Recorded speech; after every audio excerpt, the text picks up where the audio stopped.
Bonjour everyone, today's video is a pattern making video for a square neckline top with princess seam lines. So let's get started with the video. I am using my torso pattern, so I have my pattern here with my guidelines marked. I have my tools, my rulers, tracing wheel, marking tool, my tape measure, and my scissors. I am starting with the front of my pattern and I'm using guideline 1 for the neckline and guideline 3 for the sleeveless armhole. So I marked down from the center front down to how deep I want my neckline to be. And for me, I decided that's going to be 3.5 inches. So I marked that on my center front. Next, I'm marking the width of my neckline. So from my neck point to on my arm, on my shoulder, I mark 1.5 inches like so. And now I'm going to draw lines to draw the square neckline. I forgot to measure out the square opening, but I would say it's about 3 inches. You can make yours wider if you want to. So here I have the shape of my neckline drawn out, and I don't want the corner to be sharp, so I'm just using my curve part of my ruler to just make it curvy at the corner. So I'm marking the width of my strap, and I decided it's going to be 2 inches for me. That's what I'm marking here. I am lowering my armhole by 3/4 of an inch. That's just what I decided. I wish I did it lower, but I ended up going for 3/4 of an inch. And I'm just marking a line there, and I'm using my curve ruler to draw my armhole. Now that I'm done drawing my outer design lines for the top, I moved to the bottom. I decided I want my top to be just 1 inch past my upper hip line, so I drew a line parallel to the upper hip line, just like you see here. And I took my back pattern and marked that hem line that I placed on there. That's going to be my hem line. I transfer it to the back. I am also transferring that mark where I lowered my armhole at the front. I'm transferring that to the back as well, so I don't have to measure it. Not that it's a pain to measure, but I just like to do that. Now I've decided I want to shape my hem. I don't want it to be flat, so I went up 1/4 of an inch and I'm using my curve ruler to give it some shape. After placing my design lines down, my outer design lines, it's time to close my guidelines. So I open my bust dot, my side dot, and I'm starting with the first guideline for the neckline. And I'm gonna close that where my neckline is marked, that's where I'm closing it. So I'm just closing that guideline there. And I use pieces of tape to keep everything secure. And I am going to smooth out the shape of my neckline since closing the guideline affects the shape or affects my neckline shape. So I'm just using my curvy part again to redraw the neckline. I am going to do the same thing for guideline number 3, which is the armhole ease. I am going to close that guideline so that I don't have gaping in my armhole. And with all the closing of the guidelines, all of that get transferred to my bust dot. So I'm just smoothing out my armhole here after closing the guideline. And next, I will work on my inner design lines. So I have my curve ruler here that I'll be creating my princess seam with. And of course, I am doing it from the contour point, but you can also do it from the dot if you want, but I'm doing it from the contour point and trying to create my princess seam from there. It is challenging. I do have a video where I recommend you do use your ruler with the curviest part at the curve at the bust part, but I did the opposite here. I just was not thinking. But the way you see my ruler here, it would be flipped upside down. That would be the best way to get a smooth curve. But yeah, so now I'm doing the other side where I smooth the other end of my dot into the princess seam line. It just doesn't look natural. So that bothered me a bit, and you'll see the result of that. So this is how I would recommend you do it. You place your ruler that way. You see how the curvy part is by my bust. It just gives you a clean, natural look. It doesn't look deep, but when you close the dot, you're gonna have the opportunity to create more shape, add more shape to it. So that's what I have. And now I'm just shaping my hip area where my hip dot is. And I just, my dot is curvy, so I decided to just make it straight and just add that extra into my hip because I want it to flare out a bit. So I use everything I could to get that effect. I'm just cutting my excess pieces out that I don't need. I love marking my notches because it helps me to sew better, to connect my pieces better.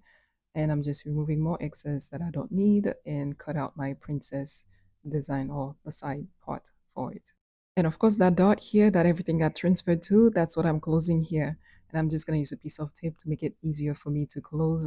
And it just made it way better to do it that way. Just cut out the other half and just put a piece of tape and then close it that way. So that's my dot closed where everything got transferred to, and that's the shape I got. And now I'm just finishing the shape of it. So you see, even if you do when you do it correctly, you still get to have a more curvy part because you have to finish things out. So even though it may look shallow, if you do things correctly, you'll get the opportunity to actually make it more curvy.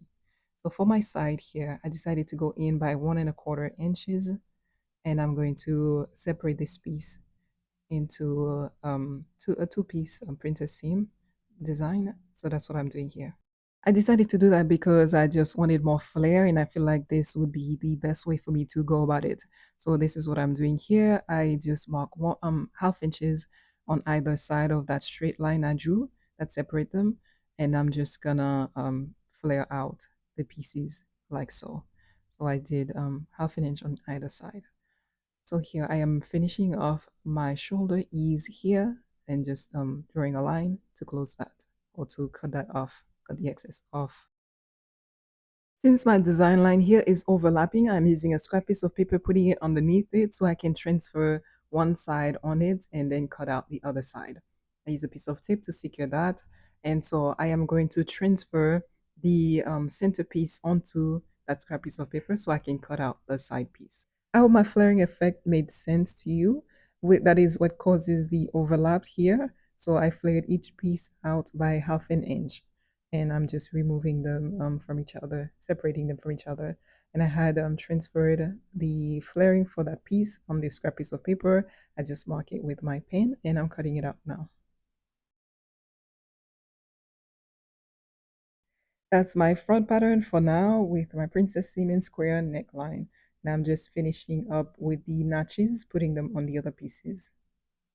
This tab is the tab you can make with the center front cutting on fold, and you could put a zipper at the back, but I decided to open my center front and close my center back. It's not on fold, but it's closed. So that is it for my front pattern for now. I did flare at the side later on. Now it's time to work on my back pattern. I have my markings that I had placed from the front, and I went just like I did for the shoulder at the front, 1½ inch from the neck point, and then did my strap at 2 inches.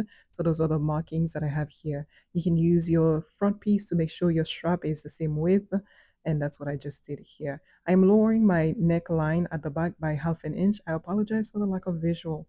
And I am using a line, drawing a line because I like to start my curve on a flat point where they meet at least. And then I'm using my curve ruler to connect it to my 1½ inch mark point. So that's how wide my neckline is. Now I'm using my, I'm going to draw my armhole with the points that I have marked. I am now going to work on my hem. I had my marks placed there from the front. I am making sure that line is parallel to my upper hip line at the back, just like it is for the front. That's what I'm doing here. And I had marked the point from which I shape it, which is a 1/4 inch up from the side seam. So I'm using my curve ruler to shape it that way, just like I did for the front. Now, because I lowered the neckline, I don't want to have any gaping, so I am going to remove a 1/4 inch ease from the neckline. In order to do that, I'm drawing a line from the armhole to the neckline curve, and you just need to place your ruler where you are going to be able to remove what you need to remove, no specific measurements. Now I am marking a 1/4 inch. Really, I think the standard is 3/8 inch, but I just figured my neckline is not that big, so I did a quarter, but I wish I had done it properly, did the 3/8 inch. I am removing the excess from my armhole before I can close that little guideline I created. So I am going to open this and I cut all the way to the point of the armhole. Really, I could have cut the whole thing off and just tip it well to make sure it doesn't get removed. But I cut to the point, to the line of my armhole, and then just close it from there. I use a piece of tape and close it. And as usual, when you close a dot, you will have to smooth out the lines, and that's what I'm doing here for my neckline. I am going to remove the shoulder ease, just like I did for the front, and then I'm going to cut off the excess. In some cases, this could lead to your armhole looking different. You may have some sort of a curve, and you just go in with your curve ruler and smooth things out. I didn't have that issue, so I did not do that. But if your armhole then looks different after you remove the ease, then you would go in with your ruler to fix that. Now it's time to add my princess seam design at the back as well. So I'm using my original dot. I'm drawing my lines from the original dot. As you see here, my dot is contoured at the back. I have contouring going on, but I'm not using the contoured dot. I'm using my original dot. The contouring at the back is for when you're doing a backless dress or top or an open back dress or top, but I'm not doing this, so I'm using the original dot. Even with me using the original dot, you can see the excess that I will have to remove from this pattern. So imagine if I use the contour dot on something that is not backless, that would be a lot of excess removed from my garment here. Even with me using the original dot, I should not have any excess taken out past where my dot ends. That's just me using my tool wrong. This is a piece where I had made a mistake and used the contour dot on my back. You can see the amount of excess that would be removed from my pattern here. If I had kept it like this, my garment would have been super tight, probably not even fit, would probably not fit me. This would have been the more correct way to do this by using my ruler correctly. So if you use your ruler correctly, you won't have to have excess in your garment removed or excess added. But you can see here, because I used my ruler the same way that I used it for the other side of the dot leg, that's why I ended up with the excess past my dot point. And that's not something that you want because that's just removing. You already have ease removed from the front. You don't want your garment to be too tight, which is my case. So what I should have done would be flip my ruler upside down and make sure things are smooth at the curve of here and smooth at the leg dot. And as long as that's the case, you're gonna get a smooth line. But because I did not use my ruler correctly, I ended up with a result where I have excess ease that's going to be removed. Just like I did for the front on the waist, from the side seam going in, I went in 1 1/4 of an inch, and I am going to use my ruler to separate that piece into two. Just like I did for the front, I am going to flare out each piece by 1/2 inch. I am flaring out the centerpiece here, and I'm adding 1/2 inch for that and 1/2 inch for the side piece here.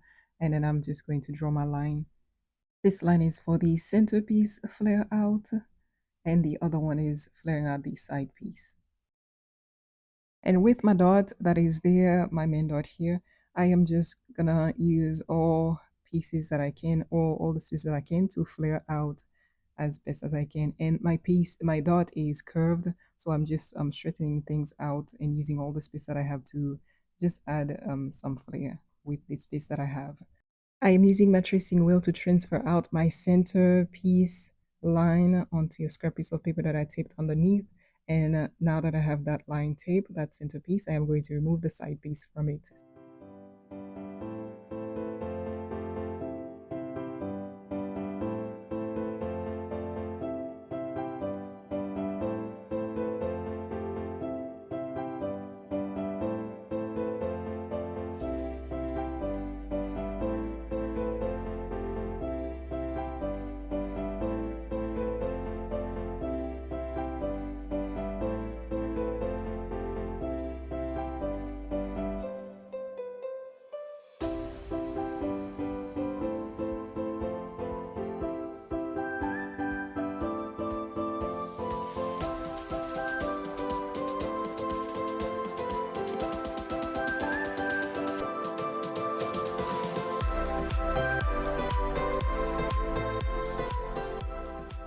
This is it for the back pattern pieces for now. Now I have my front and back pattern pieces. It's time now to add some flare to the side pieces for the front and for the back. I am just adding the same that I did for the inner pieces. The inner pieces I did 1/2 inch excess in flare. That's what I'm doing for the side pieces as well, for the front and for the back.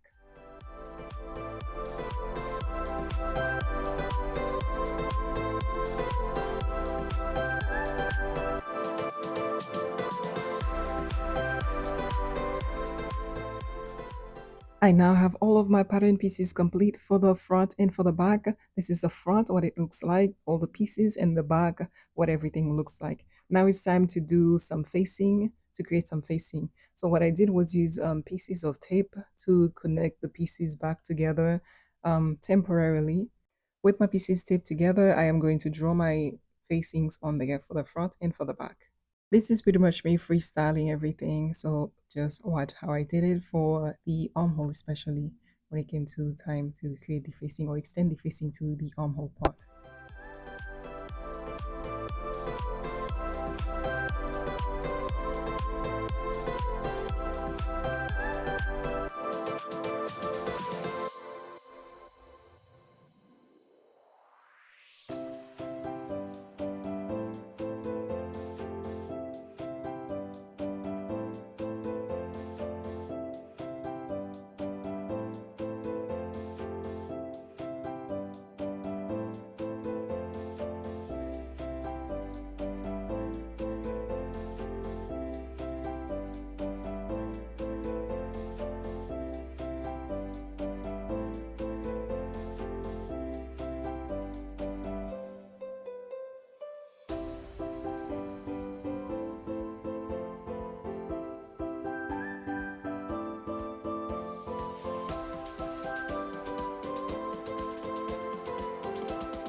I wanted to cut out my back facing on the fold, but I didn't have enough fabric to do that, so I ended up not doing that.